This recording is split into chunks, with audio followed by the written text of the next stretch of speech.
How you guys doing today? So I'm actually changing it up, the typical travel lifestyle that I typically do with my videos, but just typically me walking through every step of what I did in this area.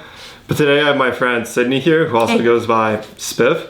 She's also another big traveler that's traveled basically the world at this point, which I'm super jealous of. So I thought we both been to Bali, let's do a video on Bali together, and we're gonna run through some tips, what we each did individually, some travel stories, and then just a general recap and summary of the whole event.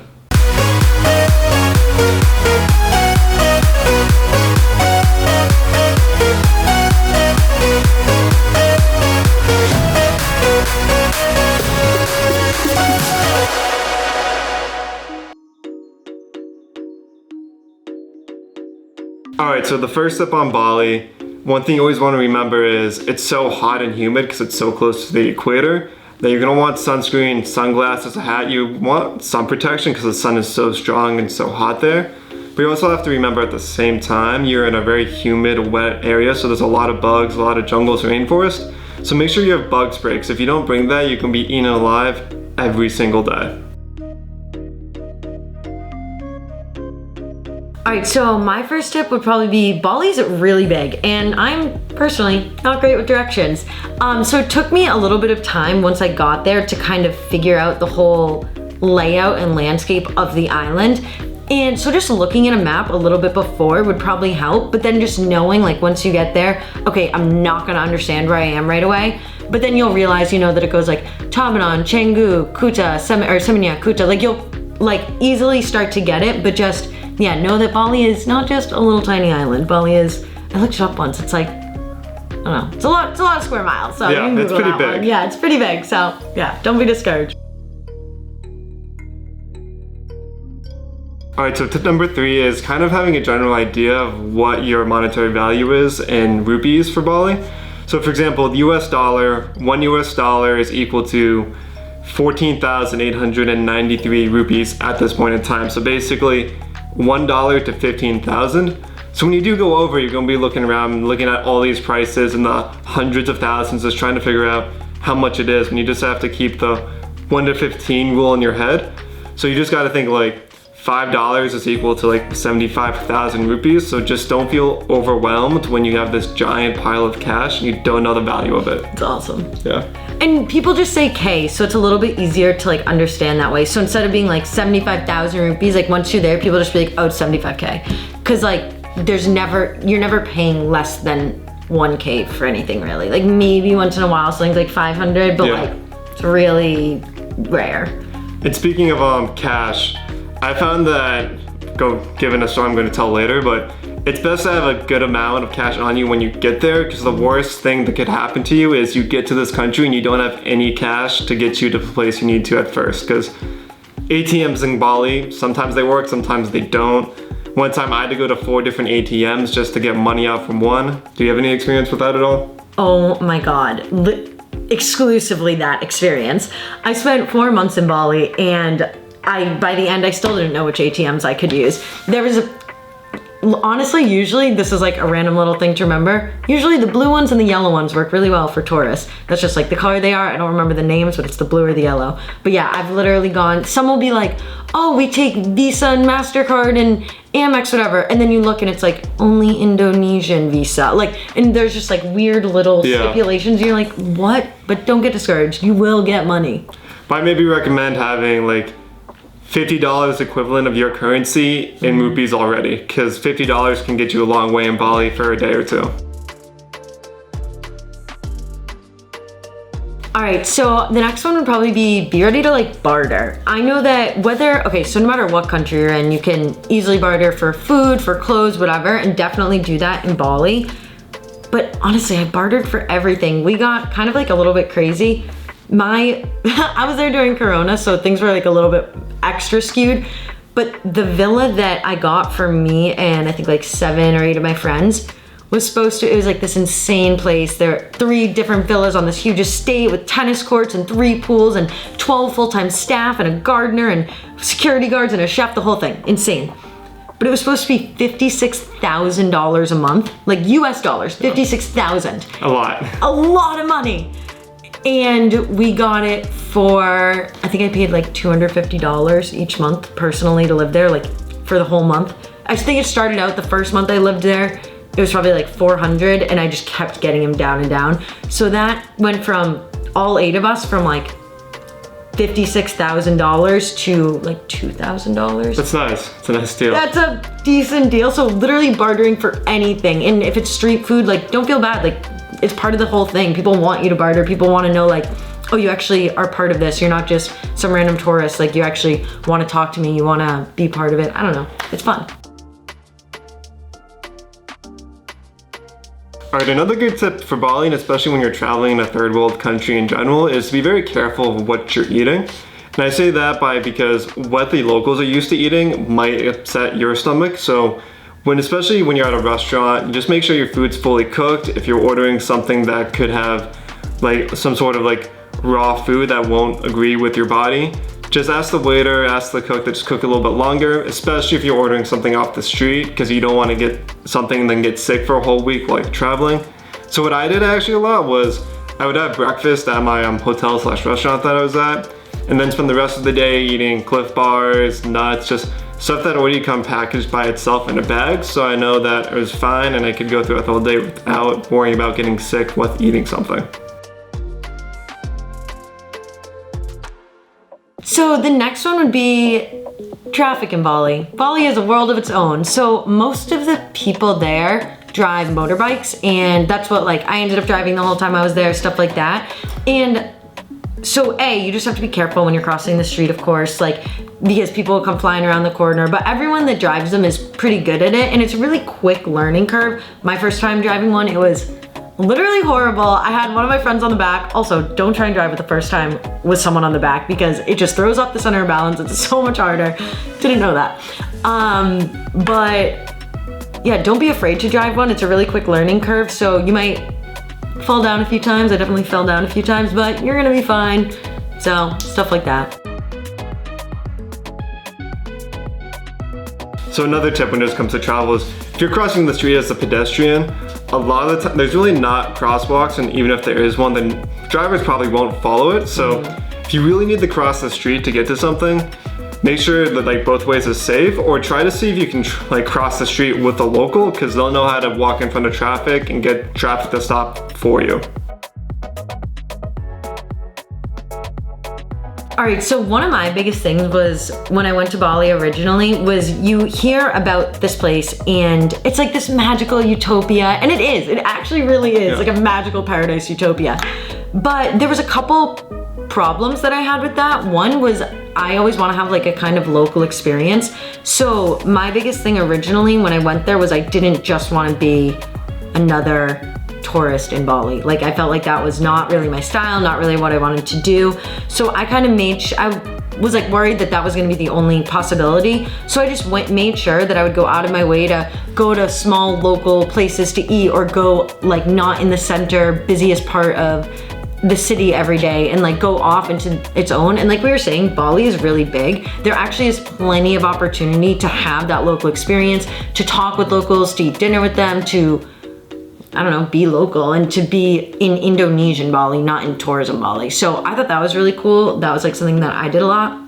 The other thing, the other hesitation when I first arrived was that I felt like everyone there is like so beautiful and so perfect, and they are, and you are too, and we are too. Everyone's there and everyone's perfect and it's beautiful and it's sunny. But I felt like that was kind of like nerve-wracking. Like you look and you're like, they're probably an influencer, they're probably an influencer, oh my god, I'm so nervous.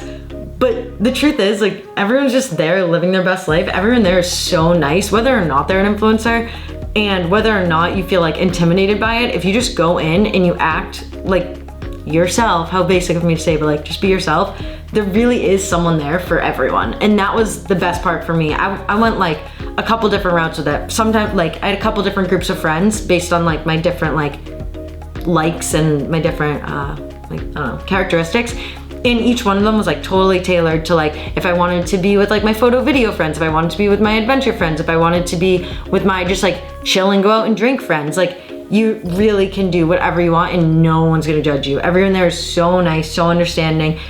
Everyone that's there like for a long time also just wants to have a good time and is literally so chill and just wants to all relax and be by the beach every day. So right. And then if you're one of those people that you kind of want to hide the fact that you're almost, let's say you're not outgoing, you kind of don't want people to judge you right off the bat. The good thing is Australia basically uses Bali as the way the US kind of uses the Caribbean. It's a giant vacation spot. So if you kind of want to just hide and blend in, most of the people there are just going to assume you're another Australian if you don't have a specific European or different accent. So for example, we're Americans, but most of the people there thought I was Australian just because our dialects are very different. But if you're not used to the American or Australian accent, and you just see what one of us looks like, we look pretty similar. So if you're trying to hide what you're doing it or anything at all, just you're Australian. It's true. All right, so my last tip, real quick, is Gojek and Grab. So those are basically the Uber and Lyft of Bali, but you can use them for like food, you can use them for getting a motorbike ride, you can use them for getting like a regular car ride. You can get groceries delivered, you can get a massage delivered, you can get literally anything you can think of and more. Oh, and utilize massages because they are so cheap and so good. So that's a little bonus tip for you.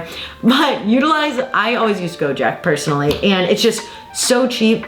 It ends up being a lot of times cheaper to order whatever delicious food and have it delivered than it is to actually go to the restaurant. Go to the restaurant and get it yourself. Which is crazy. And also, tip your Gojek drivers because a couple like K to us is like 20 cents and it means like a whole lot more to them. Right. So don't forget to tip your drivers. Also, depending on whatever you get in a taxi, the taxi driver may try to swindle you, which actually did have happen to me. So if you can literally get it like an automated like fixed price on your phone or an app, that's going to be a lot more affordable than trying to barter or be swindled by taxi drivers while you're around there. So true, especially at the airport. Like a lot of times if you say a price at the airport, they'll be like, whatever.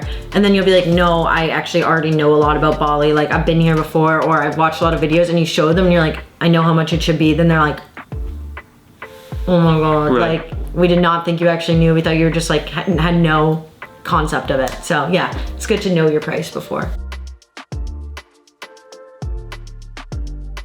All right, so to just give you a breakdown of what I did personally, when I stopped in Bali, I went to Ubud, or I think that's pronounced like U-B-U-D. Ubud. And then because I was doing like a whole like 2-month long like dink and dunk kind of trip, like spending a week here, a few days there, as you might have been able to tell from some of my other videos. But so basically when I was in there, there's some highlights I wanted to go see. The monkey forest, I went to Bator Temple, and I did the volcano hike, which a lot of tourists get roped into doing. It definitely was worth it. I just wish that my sunrise had a little less clouds. Then I went to a few waterfalls. I just kind of had my own driver take me to different places in the few days that I was there. One of my favorite pictures was when I got on a ridge walk, which is actually right behind us, so I'll just put it up on the camera. But just like walking around, you get to meet and talk to cool people. And then I spent a few hours one day getting lost in a rice terrace, just taking some cool photos, especially some sick photos of the locals working their own fields. But Sydney, what did you do in Bali? In Bali, I did everything in Bali. I lived and died in Bali. I did, my first like month that I was there was really spent exploring a lot, and I went to like the Gili Islands and stuff like that. So actually, before you actually really get super into it, how did you end up getting to Bali and how long were you there for? Okay, so I had been traveling for probably like 7 months, and then I went home for Christmas, and then it was right when Corona was all starting to break out, and I'd been home, it was probably like the end of January, like mid-February, and I was like, all right, I gotta get back out going again. Like, I think things are gonna start getting shut down. Like, no one really knew what was happening with Corona yet, but I knew that if we went into lockdown, I wanted to keep my good travel thing going. Right, you wanted to be on the outside before everyone got shut inside. Exactly, yeah. And I had only planned on coming home. I hadn't planned on coming home at all for Christmas, and then I just like surprised my family and did, and then it ended up being almost 2 months because that's what happens when you're away for a long time. It just kind of, you just keep going. You just keep going. So then I was like, all right, I gotta get somewhere cool. I was planning on doing like another, probably like year doing all throughout Southeast Asia and stuff, just because I hadn't done that yet. And I had done like a lot of the other parts of the world. And So I was like, all right, first place, we're gonna go to Bali because in case this gets bad right away, I wanna be somewhere that I know is like fun, easy to live, like stuff like that. I don't wanna be struggling for possibly, I don't know, I could've been a year. Like I debated going to Egypt first and I was like, I don't wanna be stuck in Egypt for maybe a year, like being the, like, I don't know anything to expect there. Bali, I knew a lot to expect. I knew a lot of people had gone, stuff like that. So for me, it just felt like a really like safe and fun option. I don't know. So I did that. And then the first month I was there, it was still pretty, the world was still pretty normal. So I was able to go to like the Gili Islands for like a week or two and go to Ubud for a week and go to Canggu for a week and a couple other places. Maybe it was more than a month, I don't know. And then I was planning on going to Nusa Penida, but that's when everything kind of started getting shut down and I had like one friend flying in to visit and it was just like kind of a whole mess. So I didn't end up going, and then that's when I ended up finding this like amazing crazy villa in Tabanan actually, which is like just north of Canggu. I was maybe like a 15-minute scooter drive out of Canggu, which is like the main party area, and it's like right on the coast. It's where most people like, it's like probably the easiest place to learn to surf in Bali because there's like, every part of the island has different waves, and so depending on like your skill level, you can go different places. So that's Canggu. It's a great place, really fun, all the party spots, all that. All right, so when you were on the lockdown in Bali and things were starting to change, what were you able to do while you were still in the country? Honestly, we were able to do most things. A lot of times there would be like roadblocks and stuff, so we couldn't go to certain parts of the island, but usually you could kind of like get around it in some way. We couldn't take any ferries anywhere, so we had to stay on the actual island, but we were still able to go to all different parts of it and explore and have a lot of fun, so it was still pretty good. That's awesome. All right, so we each have a travel story specifically towards Bali that we each can tell that kind of really gave us like different experiences. Unfortunately, both were a little negative for each one of us, but they're both like just interesting to hear about. So, but there were a lot of great experiences too. This is just like ones that were most eventful that remind us that we should be a little bit better or safer, or even just think a little bit further ahead when we're actually traveling alone in the world. Like so, mine was I was traveling from the Whitsundays to then eventually get to Bali. So I stopped over in Cairns, which is right at the top of Australia. And so I was sitting in the airport just trying to figure out, should I take money out to just have rupees already? From when I was talking or trying to look up, it wasn't super important, but since it was so late at night, I really just should have done it anyway. Because I got into Bali about 12, like literally at midnight, got off the plane, went through customs, was like everything's all good. But then right when you go through customs, you get swarmed by literally like a wave / like ocean of taxi drivers just trying to get your attention, trying to get you in their taxi so that they can charge you an outrageous amount of money. So from traveling before, like I was prepared for that, so I basically bypassed the majority of them, and a few of them were starting to follow me, still trying to get my attention. So I ducked into the bathroom, waited there for 10 minutes, walked out. There's still the same one taxi driver still waiting outside the bathroom to like try to get me in his cab. Classic. So I was like walking around looking for like an ATM, looking for something that looked like legit like airport staff or security. I walked into the small little store trying to figure out, I know this taxi driver is trying to swindle me, let me ask someone who works or lives there what the price might be. So I was trying to explain them that, and instead they just kind of went with trying to also swindle me for the taxi driver, because they would just ask the taxi driver instead how much it cost. So I got screwed. I was like, okay, I don't have any way of paying him in cash. He's like, we'll take you to an ATM. So 10 minutes into this trip, I get to a set of ATMs. I'm just standing there with my debit card, my credit card. Like the first one, 10 minutes later, tried it 5 times, wasn't working. Never works. Went to the second one, wasn't working. Went to the third one, still didn't work. And I was just like, starting to get that uncomfortable feeling where I'm by myself in the middle of this country. It's almost 1 in the morning by now, and my only transportation / like method of getting somewhere, I can't currently pay at the moment. So thankfully, wasn't fun. So thankfully, the fourth one did work. And he got me to my hotel that I was going to about 2 in the morning. And so I basically got to the lobby, the hotel like manager / like lobby guy that was still outside was like, oh, like when you're staying, I was like, I'm actually not supposed to be scheduled to check in for another 6 hours at 8 a.m. And he was just like, Well, your room's ready, so you can just get in early. Oh, that's nice. Yeah, Oh, wow, good ending. super awesome. But then, like, when I was explaining to him like how much a taxi guy charged me, he was like, yeah, you paid almost 5 times as much as you should have for that ride. Oh, the ride should have been about $20 equivalent to US, and I ended up getting charged like 80, just not knowing the area at all, just being like, this is my only option, just get me to where I need to be. Oh my God, Yeah. you paid $80. I paid $80 for a taxi ride. That's crazy. And so I was literally like, this sucks, but it's just more of a learning lesson. Yeah, for sure. So what was your like crazy adventure travel story? All right, mine's good. Generally, I should be a more careful person, which, you know, we're working on now. But so one day I was out with a couple of my friends and we were in Uluwatu, which is at like the very bottom of Bali, and there's like this really big cliff on one of the beaches. It's probably like 60 feet. And we were just like, all right, we're gonna go cliff jumping, whatever. Like some of them had done it before. But the waves were really, really dangerous that day. And like one of my friends had like jumped off and he like almost couldn't get back up and he was getting like taken under and like, it was really bad. So we're like, all right, maybe we shouldn't jump. I actually was about to jump and I looked down and one of my friends was like, don't. And a huge wave came and like smashed into the cliff and like, it literally would have killed me. Like it was really bad. So I was like, all right, that was a bad idea. Like, let's not do this today. So we're like, all right. So we go down to like the beach and I go probably like a football field away from the cliff. And like 2 of my friends, one of them left and then there's 2 left and they were just chilling on the beach. And I was like, I'm gonna go swim. And I go out like pretty far. And before I know it, the wave had carried me all the way back to the cliff part. So I'm like, oh shoot, like, okay, that's kind of scary. So I'm just like being careful and I like managed to like stand up on the side of the cliff and like carefully I'm like scaling the side of it, trying to like go around it so I can get back to shore, is what I'm trying to do. And it's like really, really sharp. The rocks are like super sharp here. And there's a bunch of like sea urchins and crabs. So you have to be like so careful. Right. And, yeah, and they were, oh sorry, yeah. Go for it. They were all the color of the rocks. So you can't even see them. So you can't even see them. I would like put my hand somewhere and a crab would just come out and be like, oh my God. Yeah. So I'm like, all right, careful, careful. So I'm like scaling the side of this and I get to like this like kind of jet out part. And this is the part, I like have a whole video on this, but I don't really remember this part.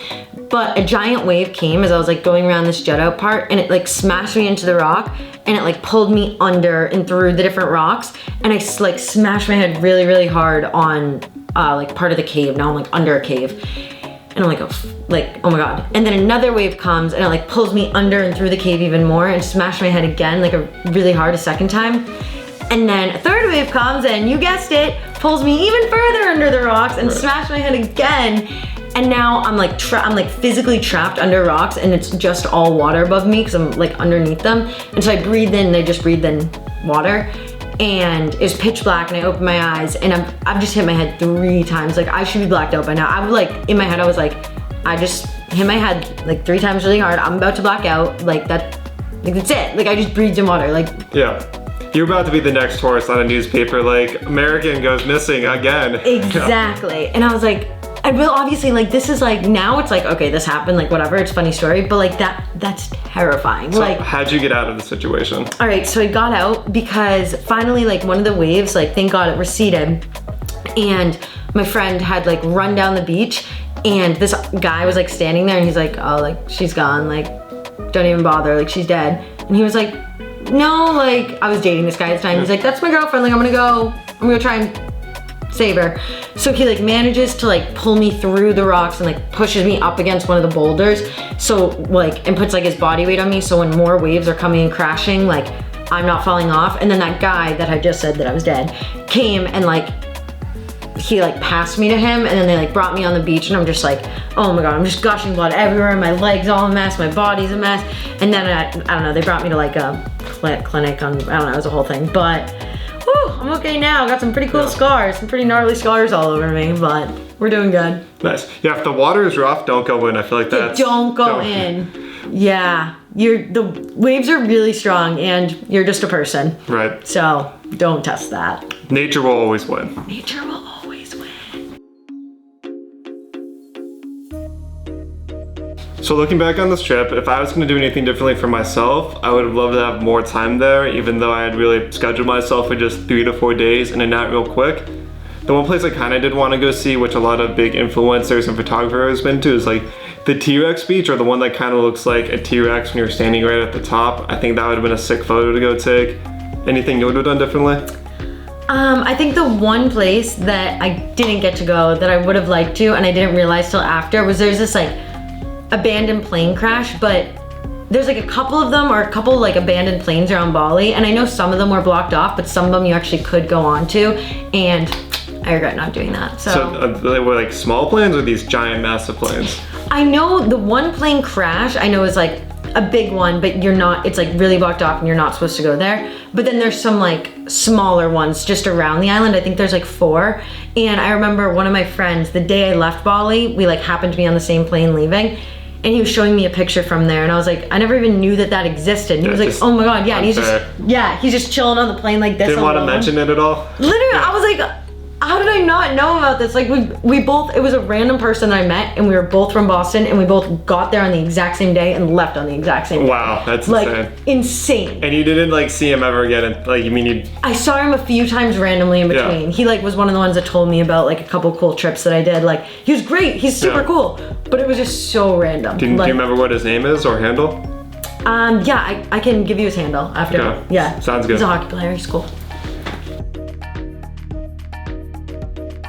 Alright, so if you guys are still here, thanks for watching. Thanks. If you want to see more content, I'm still trying to figure out a good schedule to pump out more videos about my other travels. Well, Sydney actually has a huge, like, not playlist, but a huge Instagram with a bunch of stuff that she's done over the past year or several months. So do you have any other stuff that you want to talk about or mention? I don't know. If you guys want to see more videos, I'd be happy to come back and do more with you. That'd be awesome. This is super fun. Right? Let them know if you like me. If I should get another feature. Like if you want her to come back. Yeah. Thumbs down if you don't. Fair. Honestly, fair. All right, as always, guys, let's recap.